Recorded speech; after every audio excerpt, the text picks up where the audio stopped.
So, good afternoon, everyone, and thank you very much for joining our webinar this afternoon. For those of you who don't know me, I'm Jonathan Hemus. I'm the Managing Director of Insignia.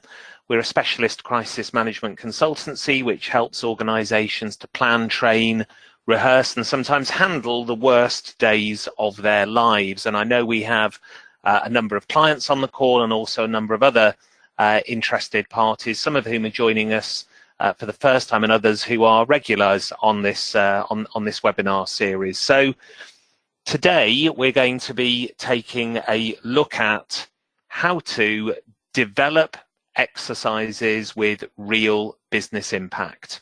And we're going to be spending 45 to 60 minutes taking a look at that. And I guess the first thing that I should do is set up with the question, why bother? Well, I would suggest, controversially, given what we do, that crisis management plans are a complete waste of time unless you have rehearsed them.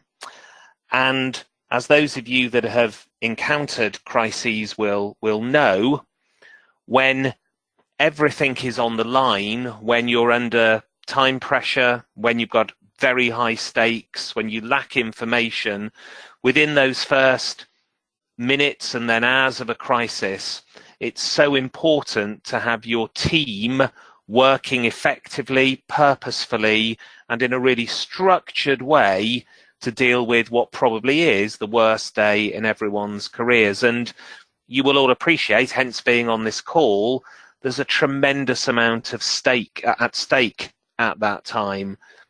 Value of the business, reputation of the business, personal careers, personal reputations, health and safety of those affected, lives, livelihoods.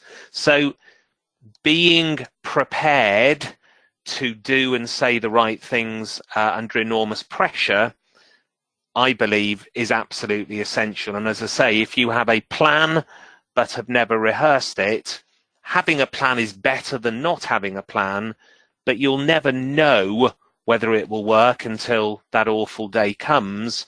And certainly the people required to deploy it will have less comfort and confidence in their ability to do so.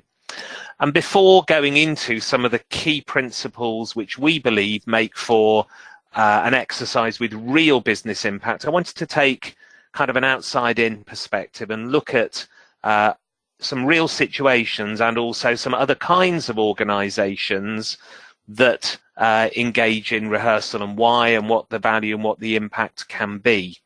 And I think the aviation sector is a great one to look at in terms of learnings in this area. And the first example of that I take from an article, and it's an article by a pilot called Kim Green, and it's in a publication called Fast Company. You can still find the article online, and Kim talks about life as a pilot and how and why pilots do the right things under pressure. And I've got a 1-minute quote from that article here. Kim said, "When it's just you and your craft at 5,000 feet, what matters most is experience, especially when the weather turns inclement or the engine goes quiet.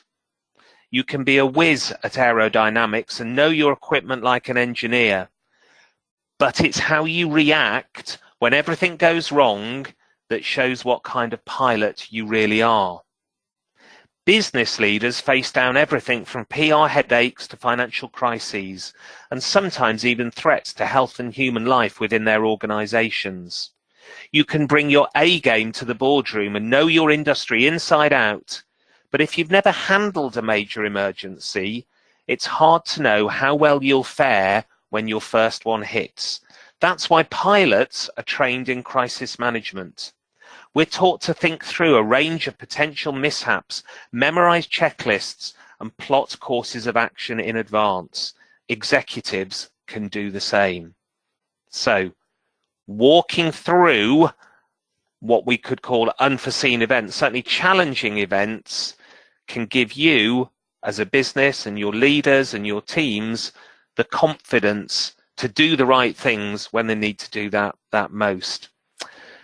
The most literally tragic incident ever within the aviation industry was the collision between a KLM jumbo jet and a Pan Am jumbo jet on the runway at Tenerife. The KLM jet landed on the runway effectively pretty much on top of the Pan Am jet, and in total 583 people were killed. Amongst the 30 survivors, though, were a married couple, Floy and Paul Heck. And there's an interesting story behind how they survived. When Paul Heck was a young man, he was caught up in a fire in a theatre. And from that moment on, he always checked how to evacuate whatever strange building or place he ever happened to be in. Just so if he ever had the misfortune of a second incident, he would know what to do and where to go. And before the fateful flight, he sat in the departure lounge and checked the emergency response procedures. He was one of the guys who listened exactly to what the stewards and stewardesses were saying on board. And when the accident happened, he immediately stood up, woke his wife out of a zombie-like state, as she described it. She was frozen rigid by what had just happened. He instructed her to stand up, get out. They basically jumped onto the wing and escaped from the aircraft. 30 others did that. Almost everybody could have survived within the Pan Am plane, because it was actually the fire that caused the fatalities, not the accident itself. But Paul Heck was one of the few people that had worked out and rehearsed in his own mind what to do should the worst happen. An example that those of you who've been on previous webinars will possibly have heard before, that again demonstrates the value of rehearsal, is Rick Rescorla. This is the Twin Towers attack. Rick Rescorla was the security manager at Morgan Stanley. He'd been there for a number of years, and when the previous attack on the Twin Towers took place, where there were truck bombs in the basement of the Twin Towers, subsequent to that, Rick came to the view that if there was to be another attack, it would this time come from the air. And with that in mind, he was absolutely scrupulous about running evacuations and drills with his team at Morgan Stanley. Again, come that fateful day, although previously members of staff had been, let's say, a little irritated by the frequency of their fire drills, when the worst happened, they knew exactly what to do. They stood up. They did leave their work behind. They didn't go and get their coats. They knew where the exits were. They went down the stairs in an orderly manner. And as a consequence of that, all but 13 members of staff at Morgan Stanley survived that attack, despite being on one of the highest floors within the Twin Towers. Without that rehearsal, that could have been a very different story for the employees at Morgan Stanley. You may recall Thomas Cook's reputational and indeed more than reputational challenges over the last 15 years, beginning with a tragic incident at a hotel in Corfu where 2 young children died because of carbon monoxide poisoning. Thomas Cook took a very legalistic approach and didn't want to take responsibility for that incident, saying that it was the hotel's responsibility, not their responsibility. Ultimately, the business changed their strategy towards the handling of that crisis, and in fact were very enlightened in getting Justin King, the former Sainsbury's CEO, into an independent investigation of what happened in that incident. One of the things that Justin King said that relates to today's webinar is the Thomas Cook Group must regularly review the implementation of training in its crisis management process. Regular reviews and simulations should be staged, in particular to test whether appropriate communication takes place in the early stages of an incident. running exercises, running simulations gets you off to that flying start in the early stages of an incident and avoids you having to play catch up later on. And a final, slightly more light-hearted quote. Again, I'm sure many of you have heard Gary Player's famous quote. He was in a particularly rich vein of form. He was successfully holding every single putt, and someone said to him, "Gary, how come you are so lucky?" And he responded, "The more I practice, the luckier I get." So there is real, tangible, demonstrable value in rehearsing your crisis response. And if you don't, then you are leaving to chance how the organization will respond in the event of a crisis. You wouldn't be on this call if you didn't already believe that. So let me now move on to what we believe are some of the critical success factors and some of the real underlying principles to get best value out of the exercise and to make maximum difference. Firstly, and this is where it all starts from, be very clear about the purpose of the simulation. Ask yourself some very straightforward questions. Why are we doing this exercise? What are we seeking to achieve? What outcomes do we want to get out of this?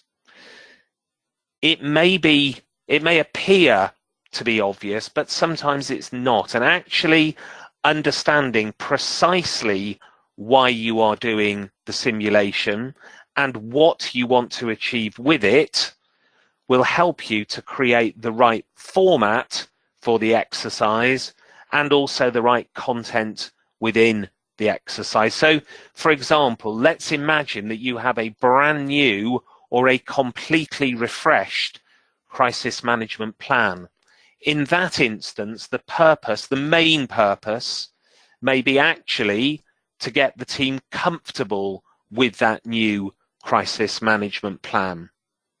In another set of circumstances, it may be because you are considering a new or emerging risk. We've done huge numbers of cyber incidents over the last 18 to 24 months, and it may be that you specifically want to work out or rehearse how you would want to respond to that particular kind of crisis. If we take the first example where it's a new crisis management plan, that might be a slightly gentler, slightly less pressurized approach, because the objective is to get people to understand rather than be tested. In the second example, it might be more about exploring the different decisions and how to get ahead of the situation. So before plunging into planning or delivering a simulation, be very clear about what your objectives are.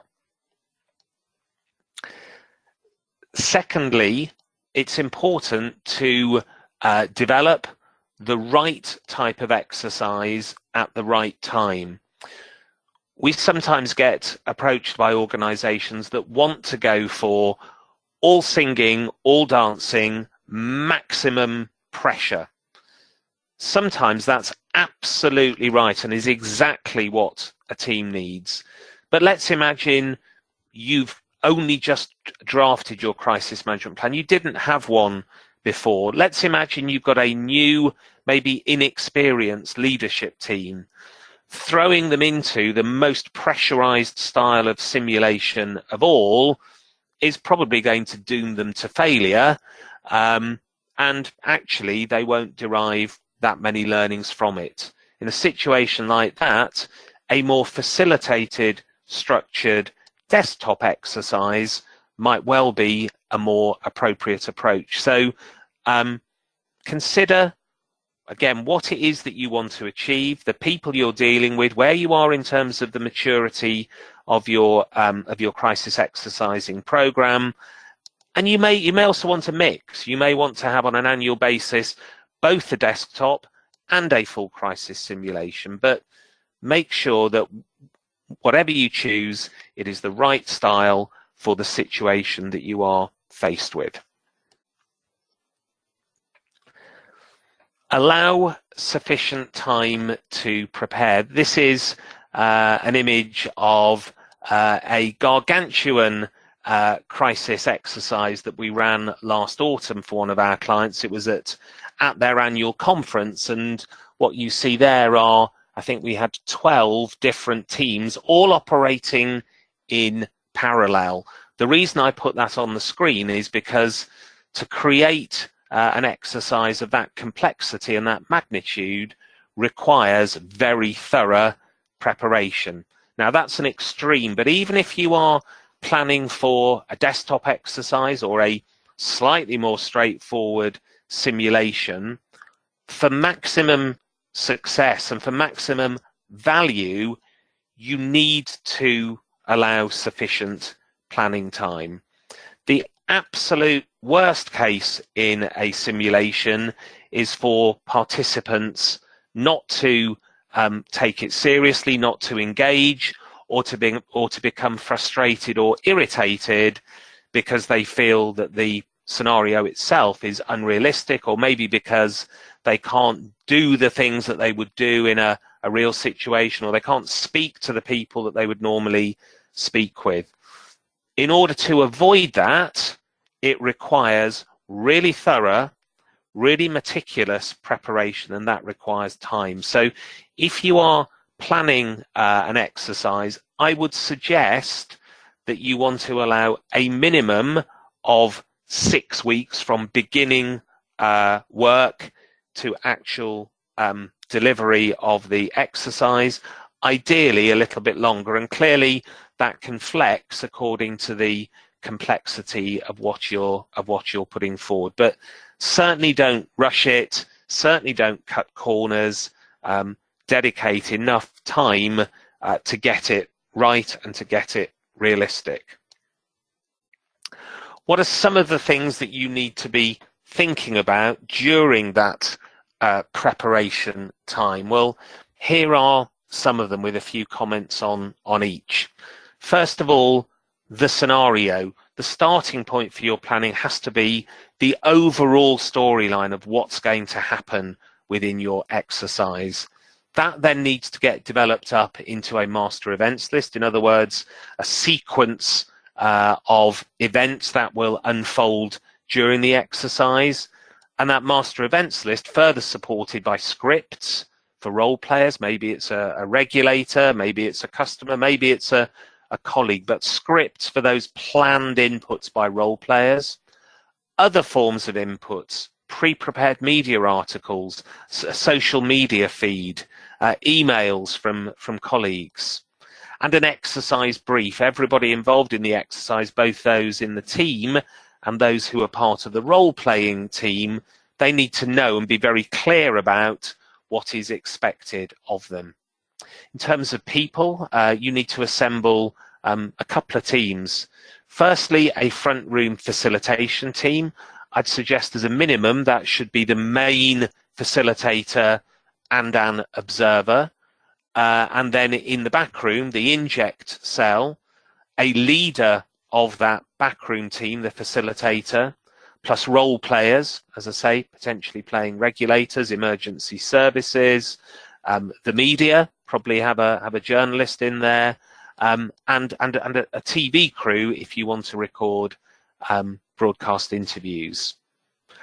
I'll come on to this in a little bit more detail later, but the other critical area to be planning is logistics. The other pitfall that you want to avoid is the exercise crashing for logistical reasons, particularly technological reasons. So planning and taking time to consider logistically how it will work can be just as critical as the actual content of the session itself. So suggest a minimum of 6 weeks. Here are some of the key headings for areas that you should be spending your time on during that period. Now, if I come on to the scenario, the thing at the top of this list, the title of this webinar is Developing Exercises for Maximum Business Value, and that begins with getting the scenario right. So here are some of the criteria, almost a tick box for a good and value-added scenario within a simulation. Firstly, it really has to be one of your organization's critical risks. Most organizations are not going to run more than a couple of exercises a year. If you're in a very high risk sector, you may do more than 2 exercises a year, but most clients that we're working with are doing a couple of exercises a year, maybe a desktop and a simulation. Therefore, you want to focus your attention on the most likely, the most high impact risks, not something from real left field, or indeed something which really isn't a significant issue for the client. I was talking to the communications director from the mining company BHP Billiton 18 months ago, and this was in a public forum, hence I can talk about it. And they had just come out of a major environmental incident, and he said, we would now always choose for our exercises a situation of significant magnitude, because if you prepare for the worst, if you prepare for the biggest, most challenging, most potentially damaging crises, then if the real life situation you're faced with is less than that, you are more than covered in terms of your capability and planning. If you actually go for a medium to low level risk and the actual crisis is monumental, it's much harder to kind of scale up and gear up your response accordingly. So firstly, the scenario needs to be one of your key risks. Secondly, it needs to be realistic. I've said you want something big, but you do not want to get into the territory of a Hollywood script. Again, there is a danger of senior executives disengaging if the scenario is just so fanciful that they don't believe that it would happen. So it needs to be realistic, dramatic, but not fanciful. I think it is important that within the exercise there is real challenge. So in other words, try not to make it too one-dimensional. Try also not to make it purely operational. So for example, a simulation about a fire at your head office which destroys the working space for large numbers of people, that would be a big business issue, and it would certainly be a big business continuity issue. But unless there are other elements woven into that, it is a bit one-dimensional in terms of an overall scenario to engage, rehearse, and test your entire team. So in that example, you might want to include elements which were, your evacuation procedures didn't work, your sprinkler system didn't work. It turns out that your health and safety director was paying backhanders to the fire service to give you a clean bill of health. I'm using these as examples, but it needs to be more than one-dimensional in order for the entirety of your team that's being exercised to be fully challenged. And I mentioned in that previous comment, it's important not to be too defensive in your creation of the scenario. What I mean by that is, just because you genuinely are a very high quality organization that has super high standards of ethics and health and safety, your scenario has to call some of those qualities into question. And so, you may well need to include a dodgy employee who's taken a bribe, or a health and safety person who's cut a corner, or a communications person who's given a journalist an off-the-record briefing that they shouldn't. Unless there are flaws built into the scenario, you won't face the full challenge and the full scrutiny that you would in a real situation. So just set aside for a minute the fact that you may be genuinely a super excellent organization, and take on board that even super excellent organizations sometimes can have things go wrong. We're about halfway through the webinar. I'd encourage you, if you have questions or comments, we will deal with those towards the end of this session, and you can post those using the chat box within the box on the top right hand side of your screens. So getting the scenario right is crucial. Interrelated with that is about being purposeful in the inputs you create. So I talked earlier on about having a master events list with a series of inputs within it, those individual developments and scripts as we move through an exercise. I would suggest it's not good enough simply to have stuff happening. You know, we've got a half-day simulation, let's say, and we get to a point whereby we've got loads of inputs that fill the time, but actually, are they the right inputs? We believe it's crucial that they should be. So every single input within that 3 hours should serve some specific purpose, not just to be padding or to fill the time. So for example, some of the inputs will be specifically to move the exercise along, some critical updates. The situation has changed. We are now into a new phase. So some of them will be, as I say, simply about, in a purposeful manner, moving the story and the situation along.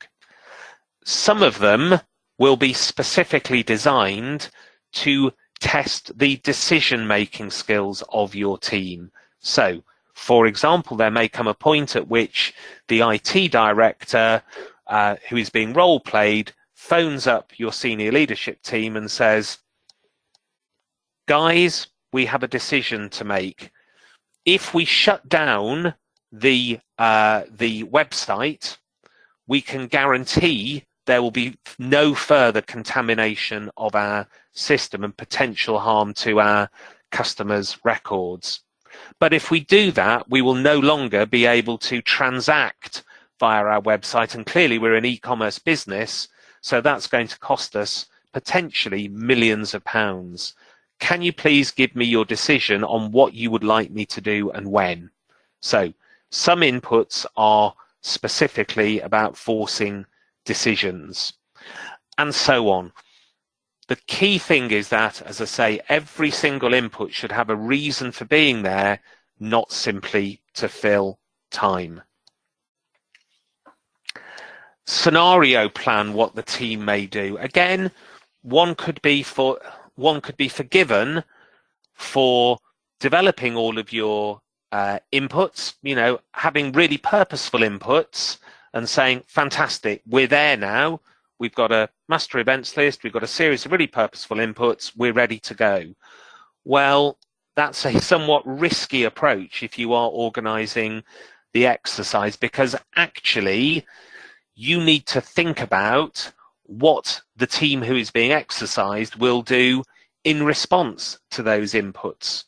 Why do you need to do that? Well, firstly, because you need to check that you are rehearsing them against the requirements of your crisis management plan. So have we actually got a set of inputs which will enable them to deploy the plans, processes and principles that you have in place? But secondly, because what they do will impact what happens next within the storyline. I've talked about exercises not being linear. A really rich and a really value-add exercise will have the ability to develop in multiple different ways depending upon what the team does.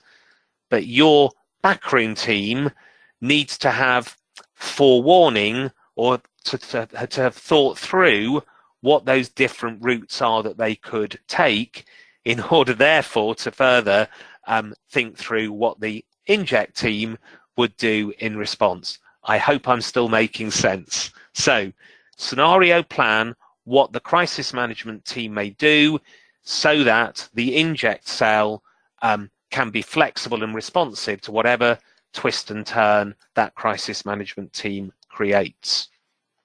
Hence, I talked about the backroom team, the inject cell. It is the backroom, and so often this team of people that you or we assemble, are kind of undercover. They're hidden from the crisis management team, but to a large extent, the success of the exercise itself comes down to the people in that room, and that will be your couple of facilitators, but also the role players, members of your team who are role playing, say colleagues, regulators, customers, probably a journalist, maybe an ex-police officer role playing emergency services, etc. But you need not only the right technical expertise, but also ideally the right temperament, because this team actually is going to be under a lot of pressure, and they need to stay cool as the crisis management team starts to throw things back in their direction. And one of the characteristics of a successful crisis management team that you can infer through an exercise is when the crisis management team is actually starting to put real demands on the inject cell, and when the inject cell feels under pressure, that is usually a signal that the crisis management team itself is being proactive, is on top of the situation, and is managing the crisis rather than the crisis managing it. And as I say, under those circumstances, you need a team of people in that back room who are knowledgeable, know the facts they need to know, but also are well organised and calm under pressure. If I now move back to the people who will be in the room with your team, as I say, typically you would have a minimum of a couple of people in there. The exercise director, who would be the lead facilitator. You would also have typically an observer. And this is my colleague Alex Johnson facilitating an exercise in Dubai for DP World. And again, you can see this is a big exercise. You need someone to direct the event who has the confidence, the credibility, and also the empathy to strongly but sympathetically facilitate and lead that group. I said at the start that a crisis is a highly pressurized situation with lots at stake. Frankly, we recognize that a crisis simulation carries a lot of those characteristics for a number of people. If you're the head of communications or the business continuity director who has commissioned this exercise, your reputation and your credibility is on the line, dependent on how well this exercise is delivered. But even more so, if you're a member of a senior management team that is, supposed to be knowledgeable, experienced, capable, calm, professional, and you're being asked to deal with this huge situation, that's quite threatening, to expose yourself in front of your very senior peers. So the pressure, even in a simulation, is very real, and therefore, as I say, having a clear, calm, credible, empathetic facilitator who can read the room, secure the respect of the people in that room, but also read the room and maybe turn the pressure up or down, and be, as I say, empathetic to individuals who are clearly either struggling or feeling exposed. It's really important. So, deploy someone to that role who has all of those qualities and who can, as I say, stay calm under pressure. Plan logistics and technicalities carefully. There are many different ways that you can deploy IT, technology, logistics within an exercise. But as I mentioned earlier on, minimizing the glitches, minimizing the frustrations that sometimes technology can cause is really important. So it should play a key part of your planning. How are people going to communicate with each other? You know, are they going to use their own mobile phones? More and more, that's the way that exercises are being run these days, but you do need to be aware of the risk of an exercise becoming a real crisis in the event that someone on the team decides to kind of go rogue and phone someone who isn't part of the exercise. Likewise, how are we going to handle email? Again, it's quite risky to use normal email addresses, because clearly an email about a crisis situation that is then forwarded or copied to someone by mistake can easily be mistaken for a real situation rather than a rehearsal. And so how you configure the rooms, how you set up the technology, it's something to be carefully considered, and particularly given it's a crisis simulation, to have contingencies and backup plans and plans B, C, and D in case your ideal world situation just doesn't work on the day. Really important. You don't want the exercise to fail for technological reasons.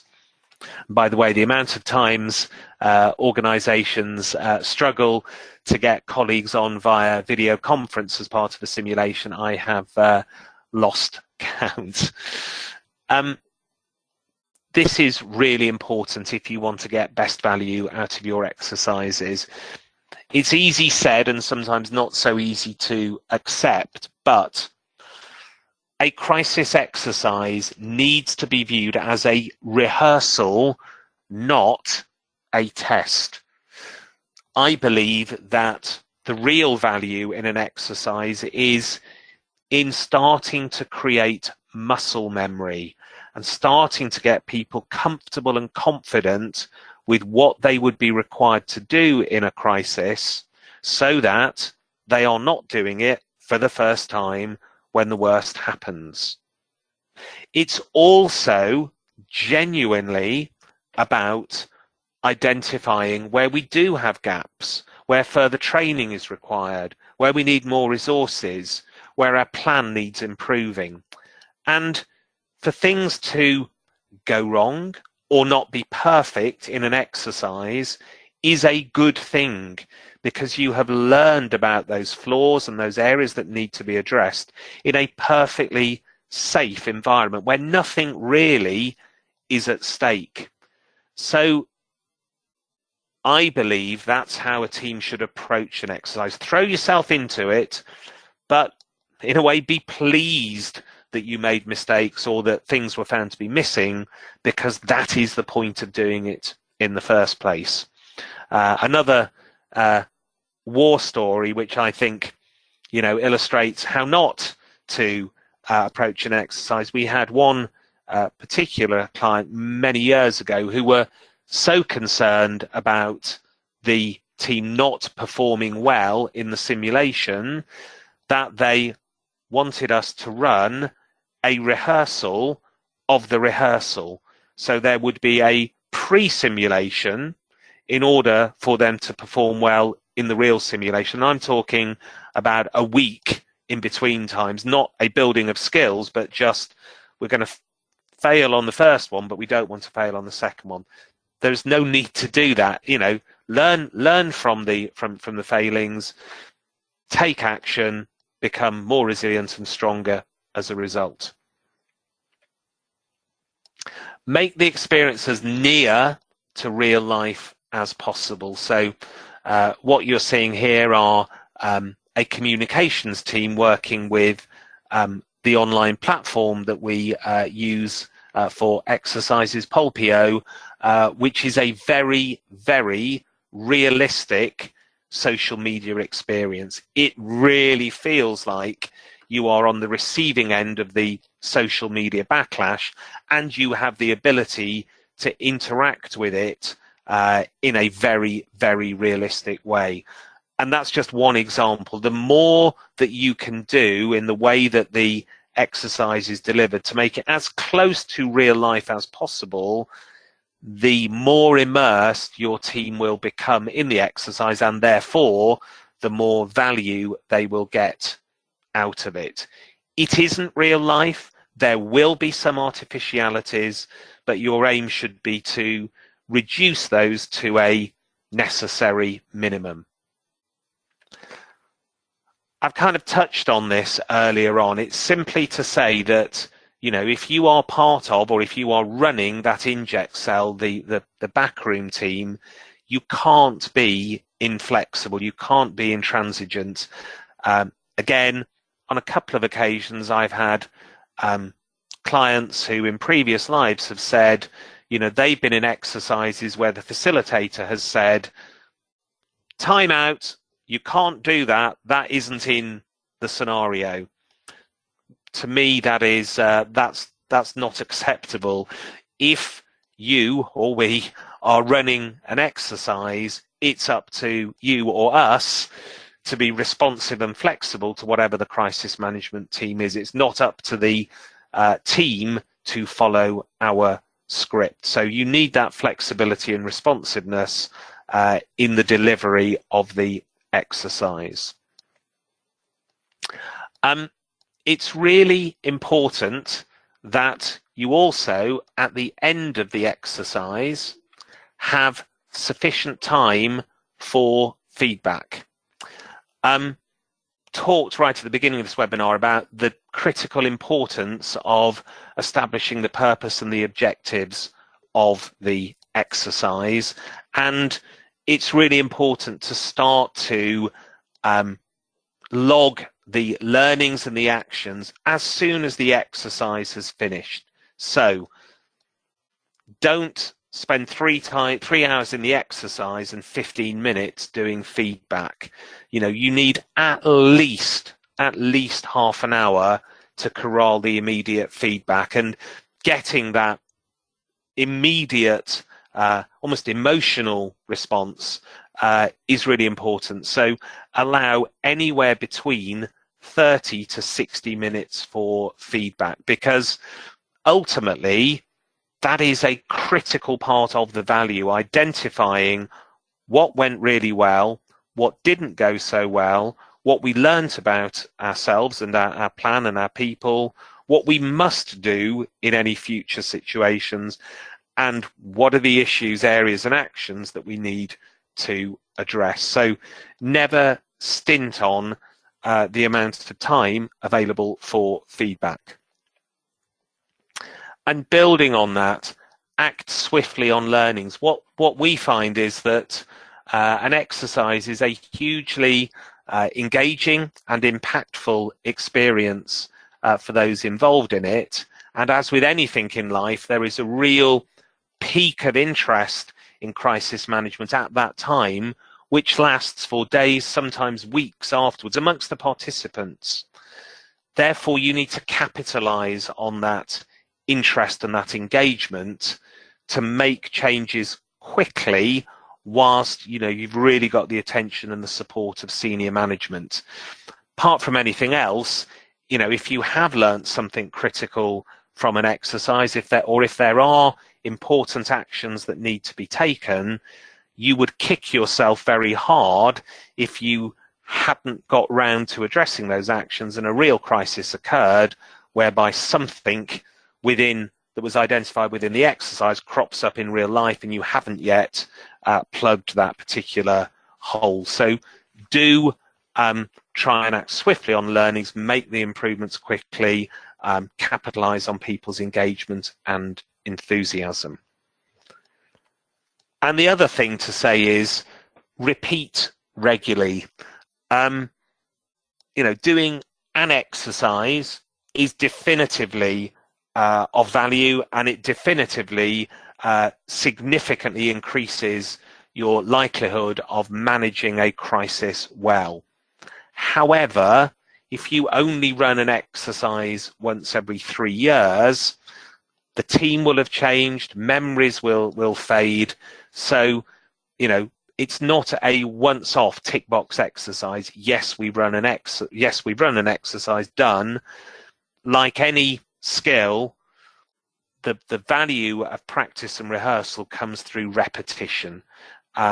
So do run regular exercises. Don't think I've done it now, we're sorted.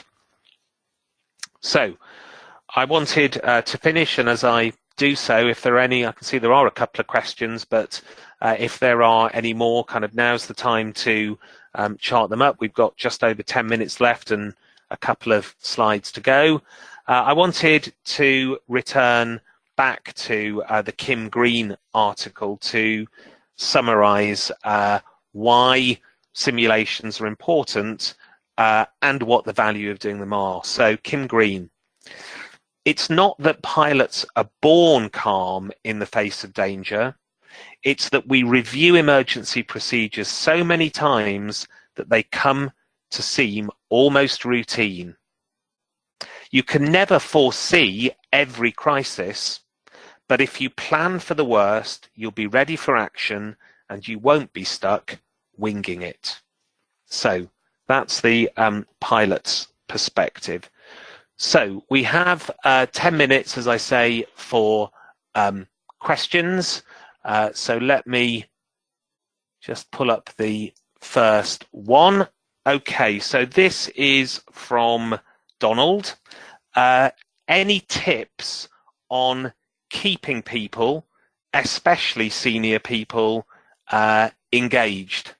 So, okay, so this is critical, but it can also be challenged. We all know that particularly senior people have intense diary pressure, often short attention spans, and many other priorities. So I would say key tips for keeping said people engaged are, firstly, and most importantly, making that scenario realistic, engaging, and impactful. More than that, making sure that all of the people around that table will be involved in its response. If you've got the HR director there and there are no people implications, it's understandable that that person will become disengaged. So make sure that everybody has a role to play within that team, that it impinges on the expertise of everyone within that room. So I'd say the critical factor is the quality of the scenario. As a more tactical thing, I would suggest don't run exercises for too long, knowing that these people are time poor and, as I say, often have short attention spans. Try and get as much value out of the exercise as quickly as possible. So it would be entirely possible to run an exercise for a whole day. Indeed, we've got one or two examples where exercises have run over multiple days, but it's rare that you can get the time in the diary to do that. And I think if you run an exercise for a half day, whether that's 3 hours or 4.5 hours, doesn't really matter, you will get probably 95% of the total possible value that you would get out of running it for a full day. So I guess what I'm saying is make the time count rather than just filling the time. Okay, so second question from Louise. Simulations tend not to be cheap in my experience, and they require a significant time investment.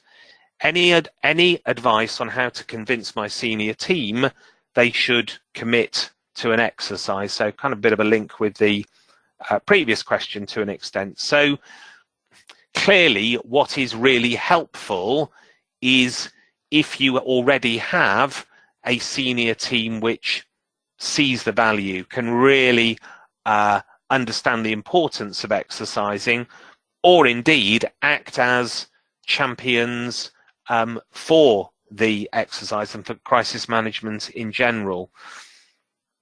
Clearly, if you work for an organisation which has a good reputation, which, you know, has a lot of customers, which has a lot at stake, you have a lot to lose if you mishandle a crisis. And so I guess, you know, helping your leaders to focus on what is at stake here is really important. And I mentioned this earlier on, you know, clearly there is the value, the share price of the organization, there's the reputation of the organization, there's the regulatory requirements, and there are also all of the personal impacts of mishandling a crisis. So there's a real self-interest, if it can be communicated both corporately and individually, in doing exercising which enables you to respond effectively to a crisis.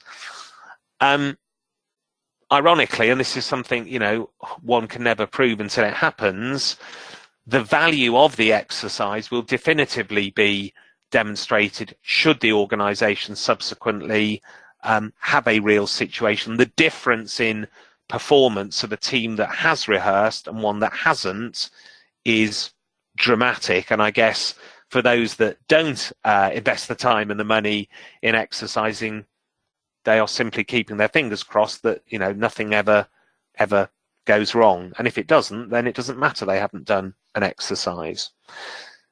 That said, I suppose my final kind of thought on that question would be a crisis simulation actually has benefits, significant benefits, beyond simply improving your performance when a crisis happens. The first big benefit is that by doing the exercise, you will reduce the chances of a crisis happening in the first place.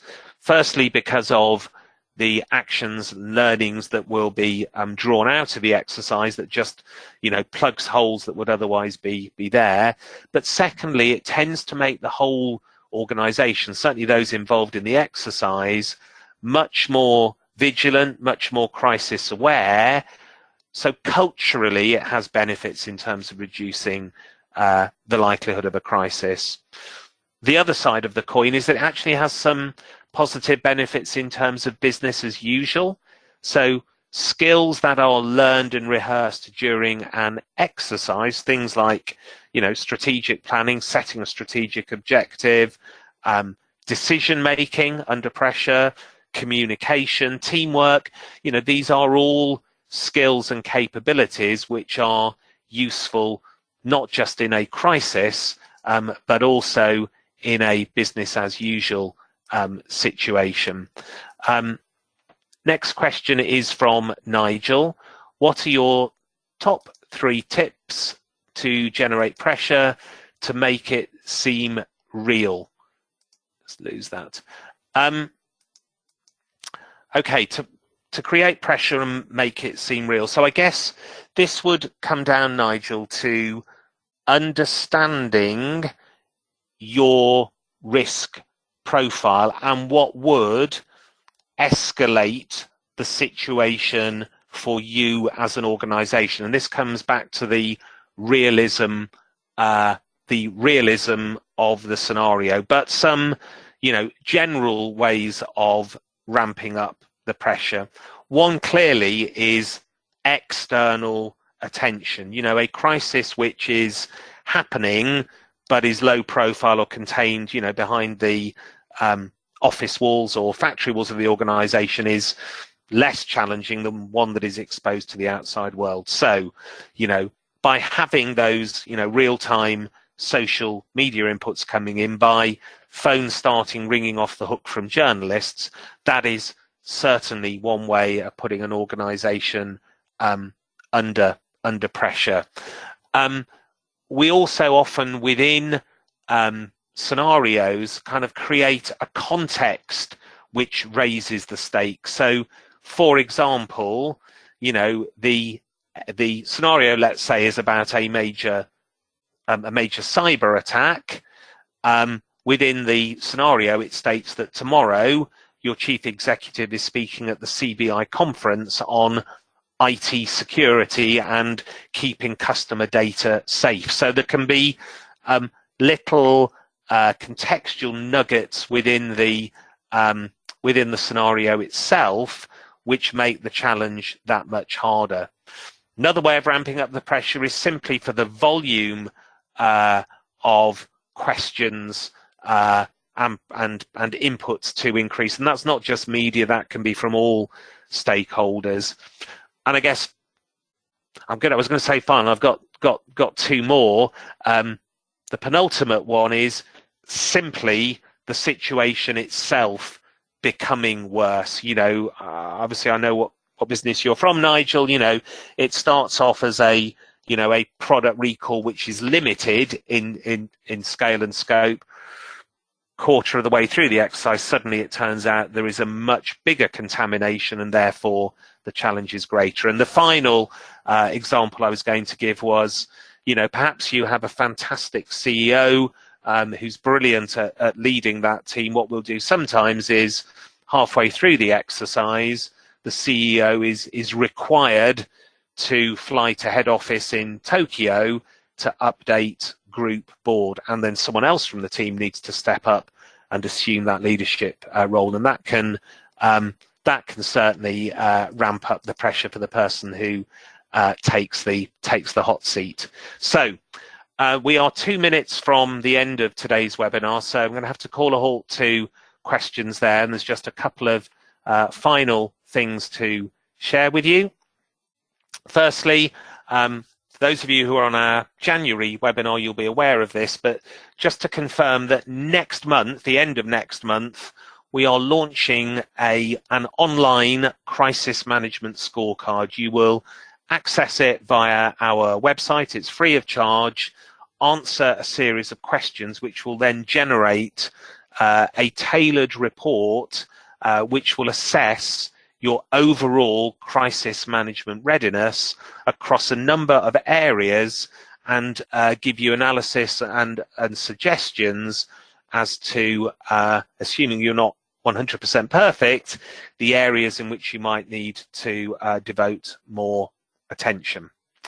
And then finally, in May, we will have our next webinar. It will almost certainly be Monday, the 13th of May. We're just finalising the availability of a guest speaker that I think you'll all find really interesting. I hope to have that confirmed with him over the next couple of weeks.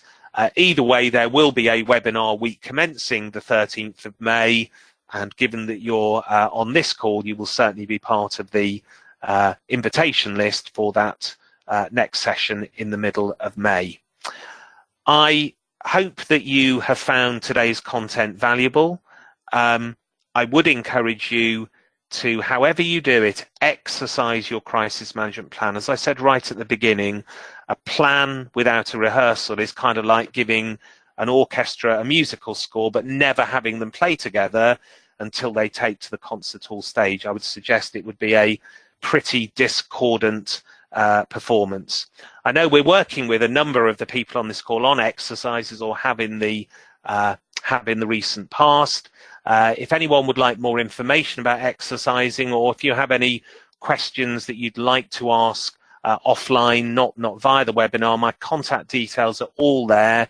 I'd be delighted to chat with you or give you any assistance. And of course, for those of you for whom we're not supporting on exercising, clearly we would love to do that with you too. So thank you all for joining and for your contributions and questions. Look forward to talking with you again either May or before, for those of you that are clients. And I wish you a happy and a crisis-free afternoon. Many thanks.